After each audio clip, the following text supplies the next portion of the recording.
Assalamualaikum kepada Dr. Badaria dan rekan-rekan. Kami dari kumpulan 9 dan terdiri daripada 4 orang ahli, yaitu saya sendiri, Nur Atika binti Abdul Aziz, seterusnya Jawed bin Jirul dan Hilary Basir anaknya Nau, serta yang terakhir ialah Syafika binti Zakaria.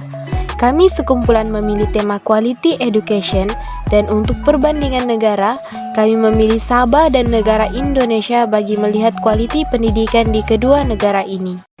Assalamualaikum dan selamat sejahtera. Pengenalan. SDG merupakan satu matlamat pembangunan mampan. Ia berfungsi sebagai satu rangka penting untuk negara bagi merangka polisi untuk memastikan kesejahteraan rakyat. Ia juga merangkumi semua cabaran pembangunan moden termasuklah ekonomi, sosial, politik, dan alam sekitar. Bahkan, SDG juga merupakan suatu komitmen global menuju ke arah masa depan yang lebih mampan, dengan menggariskan 17 matlamat dan 169 sasaran yang merangkumi 5 bidang tumpuan, yaitu kemajuan masyarakat, penjagaan bumi, kemakmuran, keamanan, dan kerjasama. Pendidikan merupakan salah satu kunci untuk mencapai pembangunan dalam sebuah negara. Oleh itu, kualiti pendidikan diletakkan dalam matlamat keempat di dalam Sustainable Development Goals atau lebih dikenali sebagai SDG. Pada tahun 2015 diikuti dengan matlamat yang lain. Pendidikan berkualiti ialah bagi menjamin pendidikan secara menyeluruh, serta agar mendapatkan peluang pendidikan sepanjang hayat. Dan kualiti pendidikan ini agar mendapatkan pendidikan yang sama rata untuk semua golongan masyarakat tanpa mengira gender serta status sosial seseorang. Maka daripada itu, berbagai matlamat yang telah dirancang bagi mendapatkan pendidikan yang berkualiti. Pendidikan mempunyai peranan dan merupakan sebuah agen perubahan yang kuat, karena jika mempunyai pendidikan maka dapat meningkatkan taraf kesehatan. Bukan itu saja, jika mencapai matlamat kualiti pendidikan mampu juga menjadi pemacu kepada pertumbuhan ekonomi jangka panjang. Dari segi matlamat pendidikan pula, kedua-dua negara yaitu negeri Sabah dan Indonesia mempunyai matlamat yang sama dalam quality education. Berbagai matlamat yang ingin dicapai dalam kualiti pendidikan menjelang tahun 2030. Antaranya ialah, menjelang tahun 2030, tidak kira wanita ataupun lelaki, semua perlu mendapatkan pendidikan tanpa perlu adanya diskriminasi gender, yang mana perlakuan tidak adil terhadap gender perlu dihapus dan perlu mendapatkan hasil pembelajaran yang lebih berkesan. Matlamat kedua ialah, bagi kedua-dua gender, semua perlu mendapatkan pendidikan awal kanak-kanak sebagai persediaan sebelum memasuki peringkat sekolah rendah menjelang tahun 2030. Manakala, matlamat ketiga pula, wanita dan lelaki perlu mendapatkan pendidikan yang berkualiti di peringkat yang lebih tinggi, seperti menyambung pelajaran di college vocational serta institusi pengajian tinggi supaya dapat mempelajari kemahiran. Seterusnya, matlamat keempat, pendidikan berkualiti menjelang tahun 2030 ialah, golongan belia perlu mempunyai pelbagai kemahiran seperti kemahiran teknikal, kemahiran menjadi usahawan, agar dapat pekerjaan yang lebih baik dan layak. Seterusnya, matlamat kelima yaitu golongan OKU dan orang asli tidak boleh diabaikan. Mereka perlu mendapatkan akses pendidikan seperti kanak-kanak yang lain. Bagi matlamat keenam pula, kadar buta huruf perlu diatasi dengan memastikan tahun 2030 semua belia perlu mencapai kadar celik huruf. Dan matlamat ketujuh pula, pelajar perlu memperolehi pengetahuan serta kemahiran supaya dapat menyumbang terhadap pembangunan negara mapan pada tahun 2030.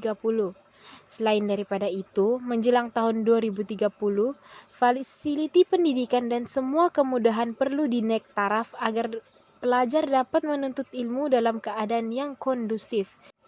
Matlamat yang terakhir dalam kualiti pendidikan ialah, menjelang tahun 2030, bekalan guru perlu yang berkelayakan dan berpotensi perlu ditingkatkan agar dapat memberi didikan kepada pelajar, terutamanya kawasan pulau-pulau kecil dan kawasan yang mundur termasuk negeri Sabah sendiri agar dapat membangunkan negara ini.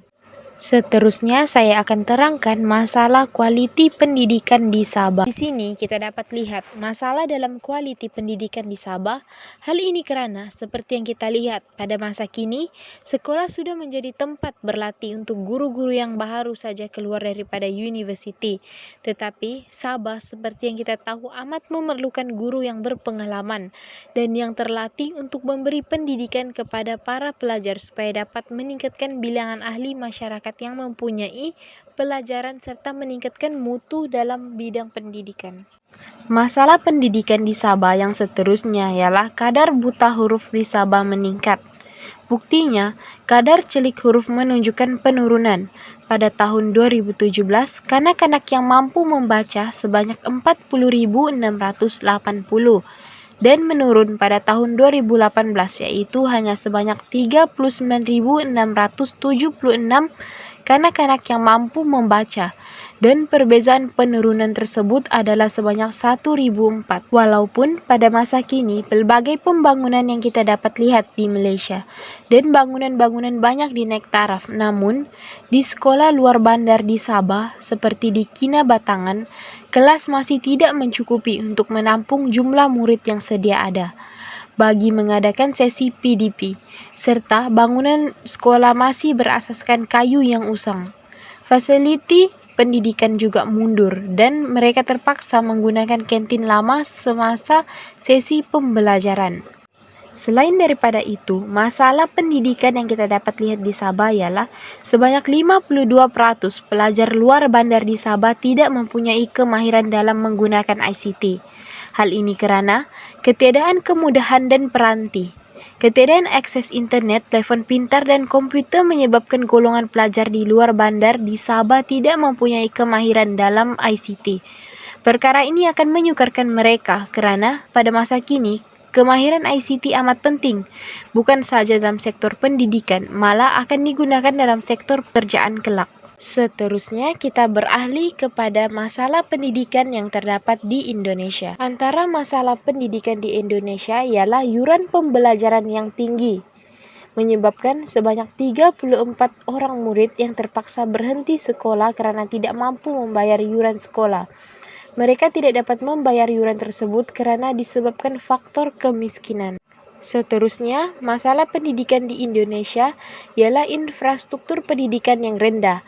Hal ini karena di Indonesia terdapat lagi sekolah-sekolah yang tidak dilengkapi dengan bilik perpustakaan, dan terdapat juga kelas yang tidak layak untuk melakukan sesi pengajaran dan pembelajaran, karena membahayakan nyawa pelajar, disebabkan kelas tersebut berkemungkinan roboh. Hal ini sudah pasti akan menyukarkan pelajar untuk menuntut ilmu disebabkan keadaan yang tidak kondusif. Masalah selanjutnya, kualiti pendidikan di Indonesia dikatakan rendah disebabkan kurangnya guru berpengalaman. Guru-guru di negara tersebut dikatakan terpaksa mengajar subjek yang di luar daripada bidang mereka, dan mereka terpaksa mengajar walaupun kurangnya pengetahuan dalam subjek tersebut. Assalamualaikum dan salam sejahtera. Seterusnya kita pergi kepada strategi pembangunan pendidikan lestari di negeri Sabah dan Indonesia. Seterusnya, strategi pembangunan pendidikan di Sabah. Strategi pembangunan pendidikan di Sabah ialah melaksanakan projek sulam. Pengalaman melaksanakan projek sulam ini mampu meningkatkan proses pembelajaran pelajar dan dalam masa yang sama, komuniti turut sama mendapat manfaat. Sebagai contoh, menerusi program memberi latihan digital kepada komuniti ini membolehkan mereka tidak tertinggal dalam arus digitalisasi. Sekaligus usaha untuk mencapai salah satu matlamat pembangunan mampan, iaitu mengurangkan ketersamaan dapat direalisasikan. Diharapkan sokongan yang berterusan daripada pelbagai pihak untuk memastikan usaha transformasi PDP dapat dipertingkatkan, seterusnya membantu negara mencapai 17 matlamat pembangunan mampan menjelang tahun 2030. Terdapat 3 program yang dilaksanakan di Sabah yang berjumlah RM35 juta bagi melaksanakan pembangunan pendidikan. Antara program tersebut ialah bantuan aktiviti PIBG Sabah, Bagus, bantuan Ihsan Sekolah Sabah BISBA, dan Anugerah Kecemerlangan Pendidikan Sabah Aksa 2022. Ketua Menteri Sabah Datuk Seri Ajiji Noor, bantuan itu adalah selaras dengan komitmen kerajaan di bawah Gabungan Rakyat Sabah GRS untuk memartabatkan taraf pendidikan di negeri Sabah. Sebanyak RM3 juta diperuntukkan bagi program bagus diberikan kepada setiap persatuan ibu bapa dan guru di 1,500 sekolah menerima RM2,000 untuk menjalankan aktiviti masing-masing di setiap sekolah pada tahun lepas. Manakala bagi program BISBA pula, Kerajaan Negeri Sabah memperuntukkan sejumlah RM12 juta bagi membantu 1,500 sekolah di seluruh daerah di negeri ini untuk mendapatkan komputer, peralatan bantuan mengajar, meja, mesin pencetak dan kerusi. Kerajaan Negeri Sabah juga memberi pengiktirafan khusus kepada pelajar cemerlang di Negeri Sabah yang cemerlang dalam bidang akademik. Pengiktirafan khas kerajaan ini dikenali sebagai Anugerah Kecemerlangan Pendidikan Sabah atau lebih dikenali sebagai AKSA. Kerajaan Negeri Sabah juga memberikan beberapa jenis bantuan. Sebagai contoh, bantuan yang diberikan oleh Kerajaan Negeri Sabah pada tahun 2021 ialah bantuan ihsan komputer baik dan bantuan tunai pendaftaran IPT secara one-off atau budi dan bakti. Pada tahun 2022, Kerajaan Negeri Sabah telah meluluskan sebanyak RM15 juta yang bertujuan bagi membeli komputer riba di bawah program baik untuk membantu 10,000 pelajar di Negeri Sabah yang sangat memerlukan gadget tersebut, khususnya pelajar yang menduduki SPM, STPM dan STAM. Segala strategi yang dilaksanakan oleh Kerajaan Negeri Sabah bagi membangunkan pendidikan di negeri ini seperti melaksanakan beberapa program dan bantuan kepada pelajar di negeri ini bagi melahirkan modal insan yang berdaya saing untuk membangunkan pendidikan di negeri ini.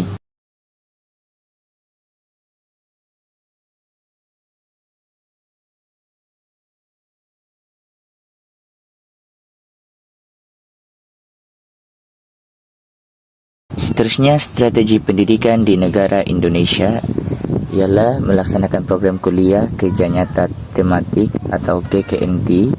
KKNT merupakan satu bentuk aktiviti pembelajaran yang mengasah kemahiran insaniah, perkongsian dan kolaborasi merentas disiplin serta kepimpinan pelajar dalam menguruskan program pembangunan di luar bandar. KKNT memberi pengalaman pembelajaran kepada pelajar untuk hidup bermasyarakat di luar kampus, dengan bekerjasama secara langsung dengan masyarakat untuk mengenal pasti potensi dan menangani masalah serta mengembangkan potensi sesebuah kampung. Tujuan program kuliah kerja nyata tematik ini adalah untuk memberikan kesempatan kepada mahasiswa untuk memanfaatkan ilmu pengetahuan, teknologi dan keterampilan yang dimilikinya dengan bekerjasama dengan berbagai agensi.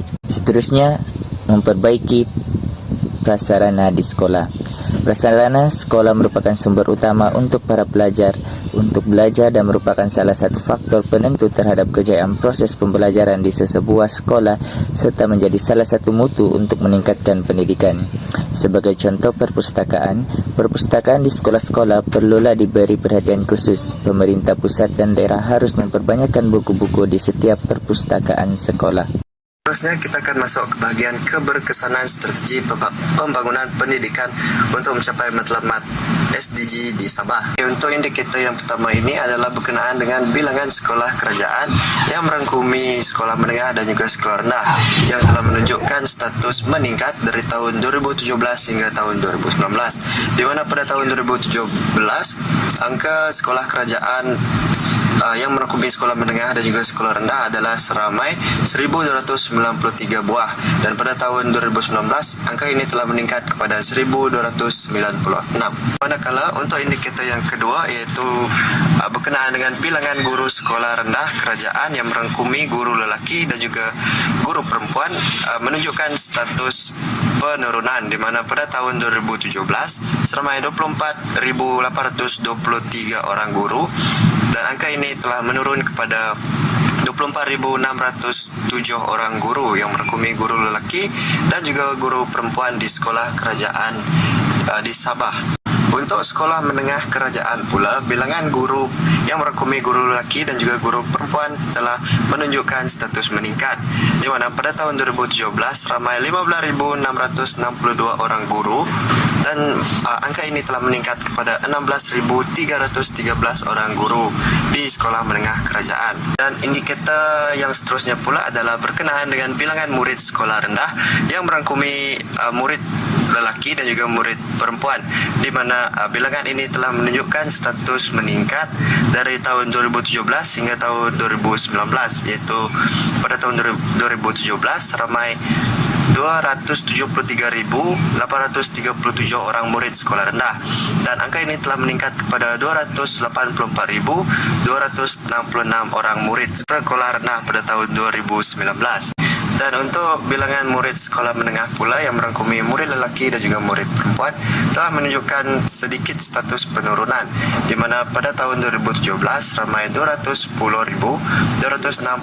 orang murid, dan angka ini telah menurun kepada 208.330 orang murid lelaki dan juga perempuan di sekolah menengah di Sabah. Manakala untuk pencapaian tahap kecekapan dalam kemahiran literasi yang merangkumi individu yang berumur 15 tahun ke atas telah menunjukkan status peningkatan dari tahun 2018 hingga tahun 2019, di mana pada tahun 2018 ramai 94.9% individu yang telah mencapai tahap kecekapan dalam kemahiran literasi, dan angka ini pula telah meningkat kepada 95.0%. Dan untuk indikator yang terakhir pula adalah berkenaan dengan kadar penyertaan dalam pendidikan dan juga latihan formal dalam tempoh 12 bulan yang sebelumnya, di mana indikator ini telah menunjukkan sedikit penurunan daripada tahun 2018 hingga tahun 2019, di mana pada tahun 2018 seramai 15.7% individu yang menyertai pendidikan dan juga latihan formal, dan angka ini telah menurun kepada 15.3% pada tahun 2019. Jadi, kesemua ini merupakan antara contoh indikator yang diambil kira untuk melihat keberkesanan strategi pembangunan pendidikan untuk mencapai matlamat SDG di negeri Sabah.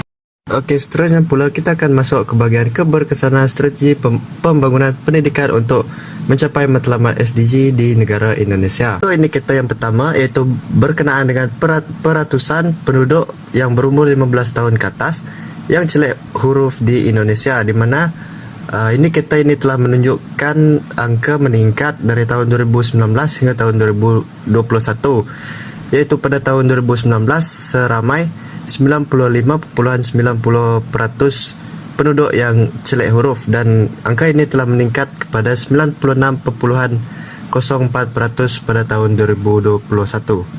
Seterusnya pula adalah berkenaan dengan peratusan kadar remaja dan juga golongan dewasa yang berumur 15 tahun hingga 24 tahun dengan kemahiran teknologi informasi dan juga komputer, di mana indikator ini juga turut menunjukkan status peningkatan dari tahun 2019 hingga tahun 2021, yaitu pada tahun 2019 seramai 83.58% dan telah meningkat kepada 91.83% pada tahun 2021.